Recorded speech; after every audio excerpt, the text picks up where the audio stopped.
Alright everyone, welcome back into the final video of Commander Master's main set. Spoilers, there's really not much here but the scraps to pick up, but there are a couple of interesting things that we'll touch on quickly. So, let's get into the video.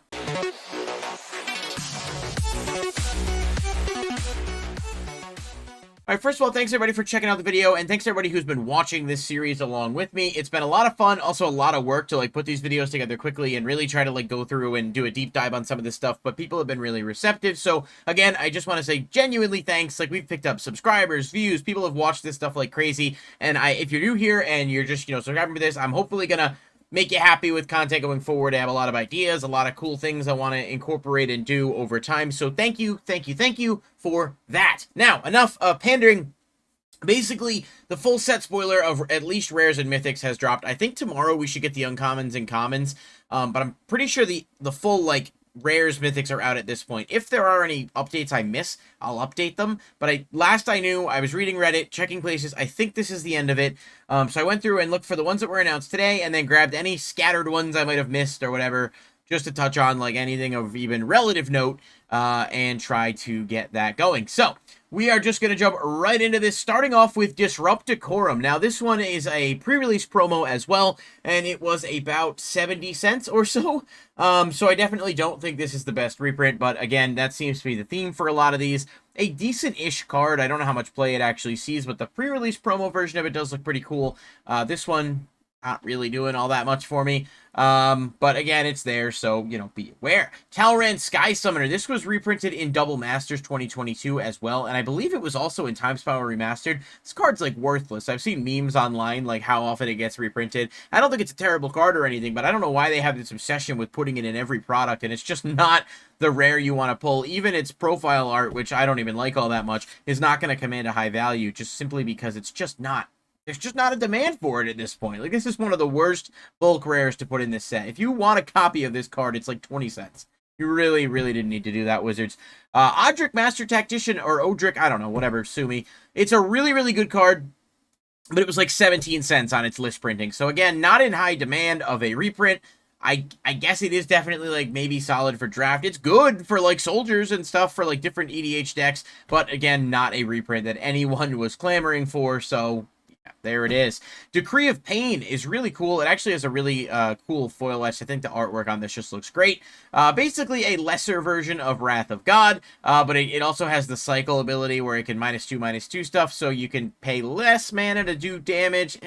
It's basically, the reason I think it's, it's worth mentioning at least is because the draw for all the destruction is decent enough. But it costs double what Wrath of God costs, and Damnation and whatnot. So kind of the drawback there is why I don't think this card really sees play. Wrath of God, speaking of which, is where I got my things jumbled up a little bit, is getting a new print with a new art.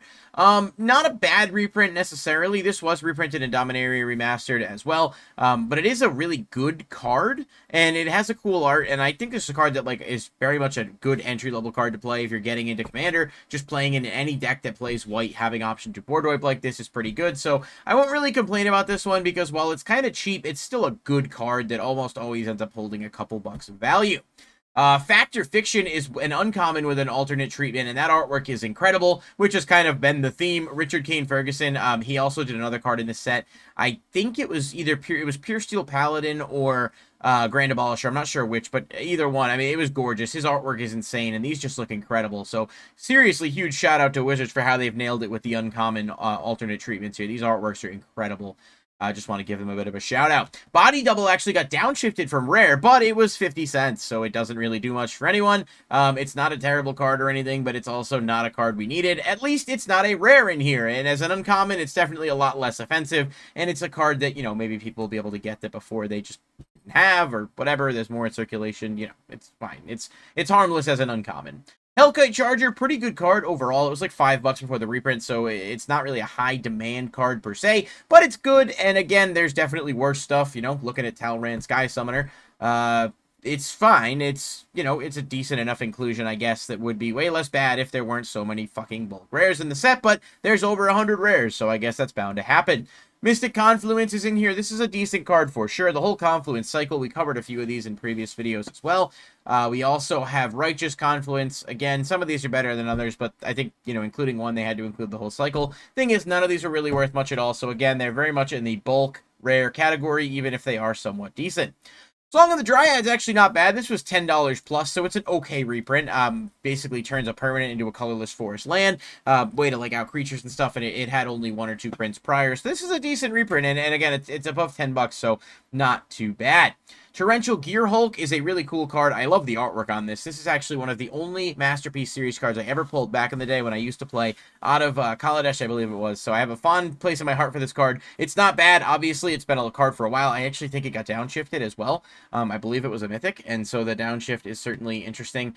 But again, it's not really going to do all that much for the value. This card was worth less than $1. So it's, yeah, again, not an amazing reprint by any stretch of the imagination. But you know what? It's here. It is what it is. I guess, you know, being able to get it at not mythic is fine. It's just not the best reprint in the world. And finally, Heartless Hidutsugu. This was actually announced at the start of the week. I just realized I didn't cover it, so I wanted to include it in here. This card actually has some really, really funny strategies and interactions, and it was like 5-ish before the reprint announcement, so not terrible. It's just a neat card, and I'm not going to like shit on this one again. You know, if a rare is like $5-ish, that's okay. When it's, you know, under $1, it's 25 cents, whatever, that's when you start to lose me. And that's kind of what we've seen for a lot of the set. But that being said, I think overall we got a really, really good slate, and this is a pretty loaded product. And there's no doubt that it's overpriced. I just want to state that the price is overpriced, but it is really, really solid for a Masters level premium product.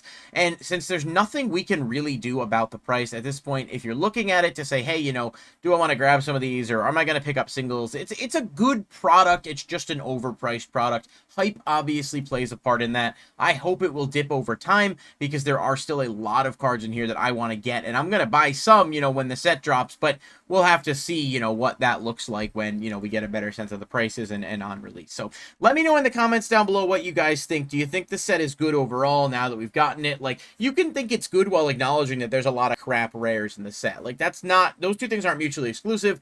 Again, that's kind of where I fall. I'm pretty happy about it. Very excited to start seeing some openings and just see what the pull rates are and what things look like in terms of value.